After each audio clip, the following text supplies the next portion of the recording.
Assalamualaikum warahmatullahi wabarakatuh. Baiklah, kami dari kelompok 5 akan menjelaskan mengenai materi batuan sedimen dengan dosen pengampu Bapak Hendra Saputra MPD dengan nama kelompok. Yang pertama ialah Agustin Ananda Mamasta, yang kedua Anerta Vernelia, yang ketiga Aulia Putri, dan yang terakhir yaitu Ruyah Wulandari. Berikut penjelasannya. Assalamualaikum warahmatullahi wabarakatuh. Perkenalkan, nama saya Agustin Ananda Mamasta dengan nomor NIM 120113265118. Baiklah, di sini saya akan menjelaskan dengan pokok pembahasan yang pertama, yaitu pengertian batuan sedimen. Batuan sedimen adalah batuan yang terbentuk dari pecahan atau hasil abrasi dari sedimen, batuan beku, metamorf yang tertransport dan terendapkan kemudian terlikidifikasi. Batuan sedimen adalah batuan yang paling banyak ditangkap di permukaan bumi, kurang lebih 75% dari luas permukaan bumi. Sedangkan batuan beku dan metamorf hanya terdapat sekitar 25% dari luas permukaan bumi. Oleh karena itu, batuan sedimen mempunyai arti yang sangat penting karena sebagian besar aktivitas manusia terdapat di permukaan bumi. Fosil dapat pula dijumpai pada batuan sedimen dan mempunyai arti penting dalam menentukan umur batuan dan lingkungan pengendapan. Batuan sedimen juga diartikan sebagai batuan yang terbentuk karena proses diagnesis dari material batuan lain yang sudah mengalami sedimentasi. Nah, sedimentasi ini meliputi proses pelapukan, erosi, transportasi, dan deposisi. Proses pelapukan yang terjadi dapat berupa pelapukan fisik maupun kimia. Proses erosi dan transportasi dilakukan oleh medan air dan angin. Proses deposisi dapat terjadi jika energi transport sudah tidak mampu mengangkut partikel tersebut. Nah, masuk pokok pembahasan yang kedua, yaitu penggolongan batuan sedimen. Nah, penggolongan batuan sedimen ini dibagi menjadi dua. Yang pertama adalah berdasarkan tenaga yang mengangkut hasil pelapukan dan erosi batuan. Batuan sedimen dapat digolongkan atas 3 bagian. Nah, yang pertama adalah sedimen ekuatis, yaitu sedimen yang diendapkan oleh tenaga air. Nah, contohnya adalah batu pasir, batu konglomerat, batu breksi. Nah, yang kedua adalah sedimen eutis atau eiris, yaitu sedimen yang diendapkan oleh tenaga angin. Nah, contohnya adalah di sini tanah los, sand dunes, tanah truk, gurun pasir. Nah, yang ketiga yaitu sedimen glasial, yaitu sedimen yang diendapkan oleh gletser. Contohnya adalah di sini moraine dan drumlin. Nah, penggolongan yang kedua ini adalah penggolongan batuan sedimen yang didasarkan pada cara pengendapan dapat dikelompokkan menjadi 3. Nah, yang pertama adalah sedimen klastik. Sedimen klastik adalah akumulasi partikel-partikel yang berasal dari pecahan batuan dan sisa-sisa kerangka organisme yang udah mati. Nah, yang kedua adalah sedimen kimiawi. Nah, sedimen kimiawi yaitu yang mengangkut dalam bentuk larutan kemudian diendapkan secara kimiawi di tempat lain. Nah, ini contohnya adalah limestone, chalk, travertin, marble, dan dolomit. Nah, yang ketiga di sini adalah sedimen organik atau organogel, yaitu batuan sedimen yang dibentuk atau diendapkan oleh organisme. Nah, contohnya adalah batu bara, endapan diatomek, atau batu karang. Baiklah, terima kasih. Itulah tadi hasil penjelasan dari saya. Selanjutnya akan dijelaskan oleh Aulia Putri. Saya akhiri, wassalamualaikum warahmatullahi wabarakatuh. Sebelumnya, perkenalkan, nama saya Aulia Putri. Nah, di sini saya akan melanjutkan penjelasan dari teman saya. Materi selanjutnya struktur batuan sedimen. Struktur sedimen adalah kenampakan batuan sedimen dalam dimensi lebih besar, merupakan suatu kelainan dari perlapisan normal batuan dan diakibatkan oleh proses pengendapan dan keadaan energi pembentuknya. Nah, berdasarkan asalnya, struktur sedimen ini terbentuk dan dapat dikelompokkan menjadi 3. Yang pertama, struktur sedimen primer. Nah, struktur sedimen primer ini ialah struktur yang terbentuk bersama dengan pembentukan batuan sedimen itu sendiri. Struktur sedimen primer ini terbagi pula menjadi 3. Yang pertama, struktur fisika, yaitu struktur yang terbentuk karena proses fisika atau berupa arus atau gelombang.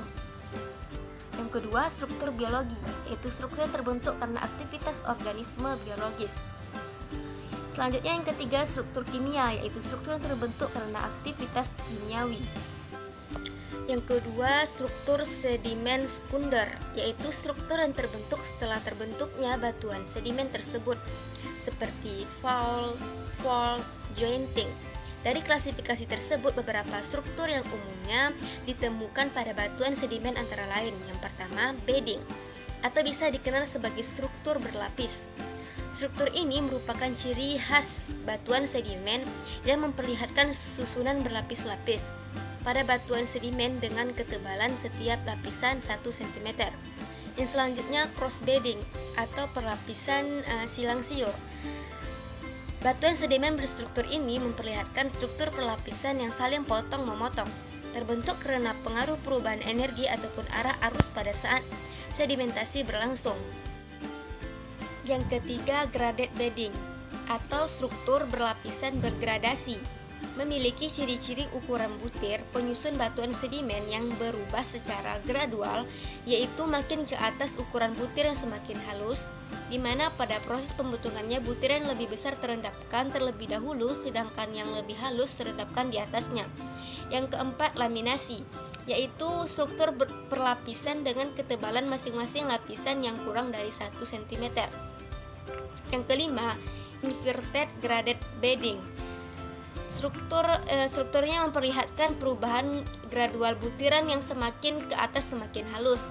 Akan tetapi, karena suatu pengaruh tertentu, perubahan gradual butiran yang terbalik atau makin ke bawah makin halus dapat terbentuk pada suatu batuan sedimen dan menyebabkan suatu kenampakan struktur bergradasi terbalik.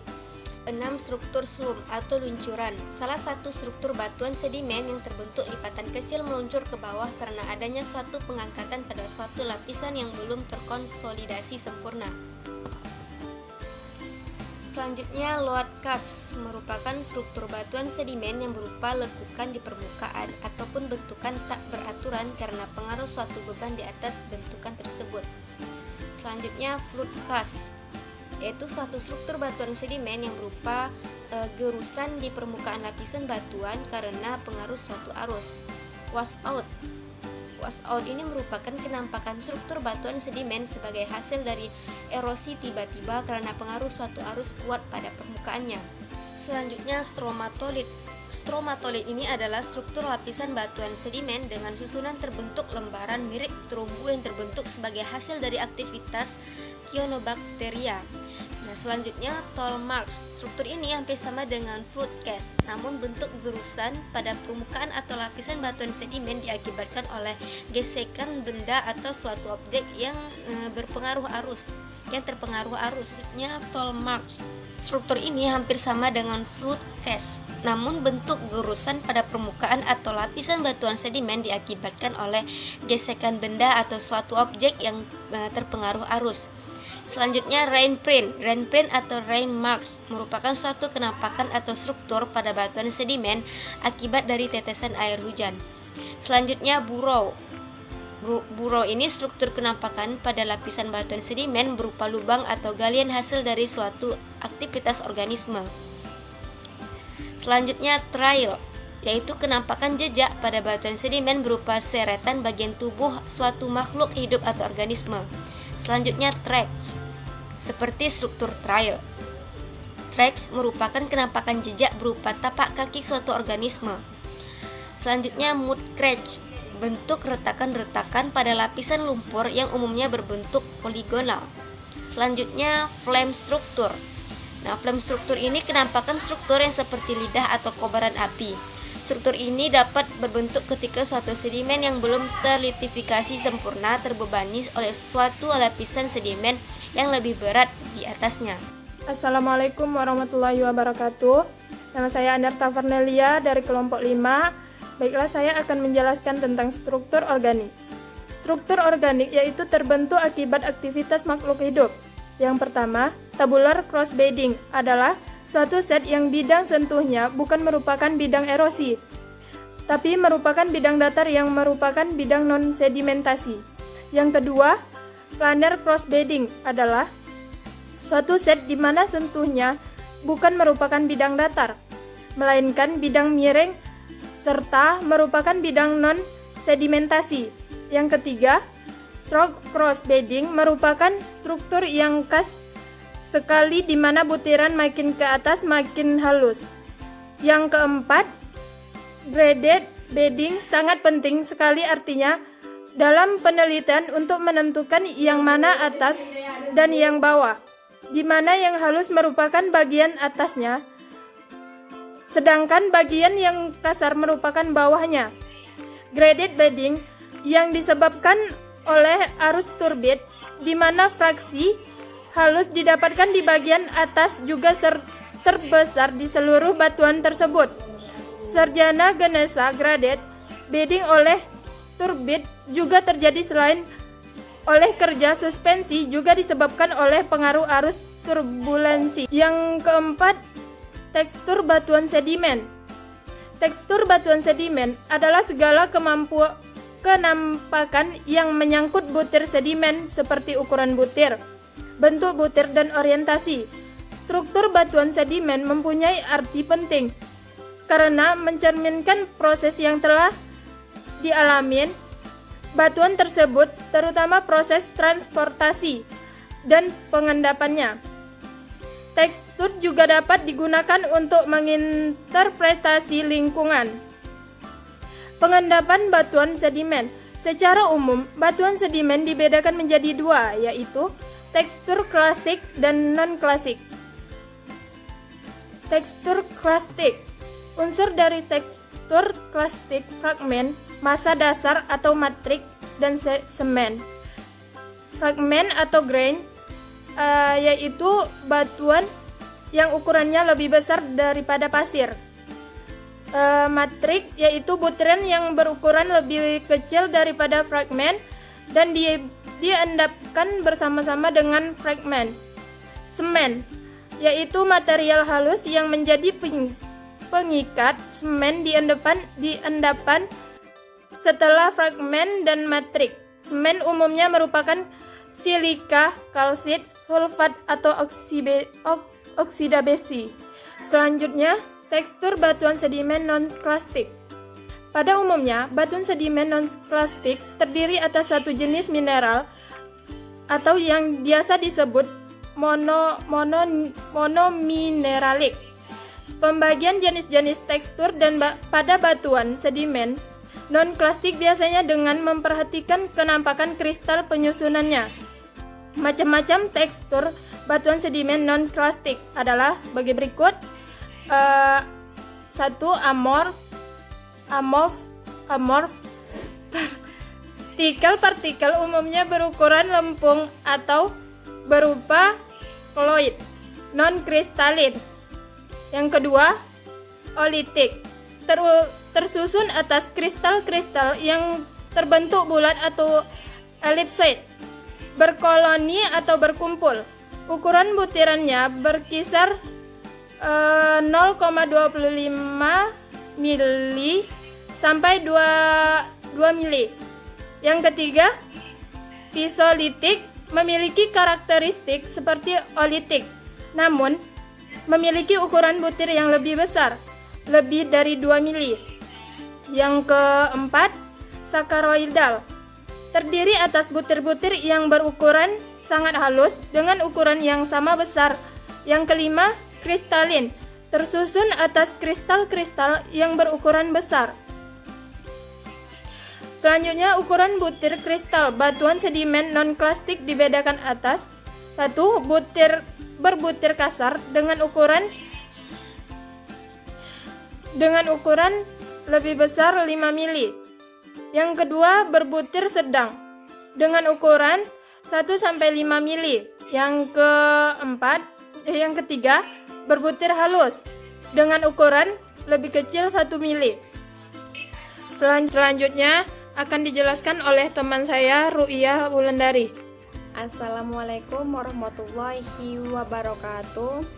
Baiklah, saya Ru'iyah Wulandari. Saya dari kelompok 5 Geologi Umum akan melanjutkan menjelaskan mengenai materi selanjutnya, yaitu tentang batuan sedimen non-klasik. Batuan sedimen non-klasik adalah kelompok batuan sedimen yang genesanya dapat berasal dari proses kimia atau sedimen yang berasal dari sisa-sisa organisme yang telah mati. Batuan sedimen non-klasik ini terbagi menjadi yang pertama, batuan sedimen evaporit. Batuan evaporit terbentuk sebagai hasil proses penguapan air laut. Proses penguapan air laut menjadi uap mengakibatkan tertinggalnya bahan kimia yang pada akhirnya akan menghamburkan apabila hampir semua kandungannya menjadi uap. Yang kedua, batuan sedimen karbonat. Batuan sedimen karbonat terbentuk dari hasil proses kimiawi dan juga proses biokimia. Berikut ada nama-nama batuan karbonat. Yang pertama, mikrit.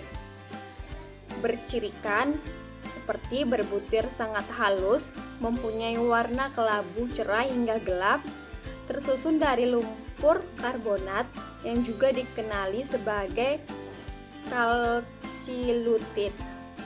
Yang kedua ada batu gamping oolitik. Batu gamping yang berkomponen terdiri dari bahan atau alokem oolit yang berbentuk bulat. Yang selanjutnya ada batu gamping berfosil, merupakan batuan karbonat hasil dari proses biokimia. Dan selanjutnya ada kokina, yaitu cangkang fosil yang tersimen. Yang selanjutnya ada chalk, terdiri dari kumpulan organisme planktonik. Yang selanjutnya ada batu gamping kristalin, ada travertine, dan ada batu gamping intraklistik. Selanjutnya kita masuk ke batuan silika. Batuan sedimen silika tersusun dari mineral silika.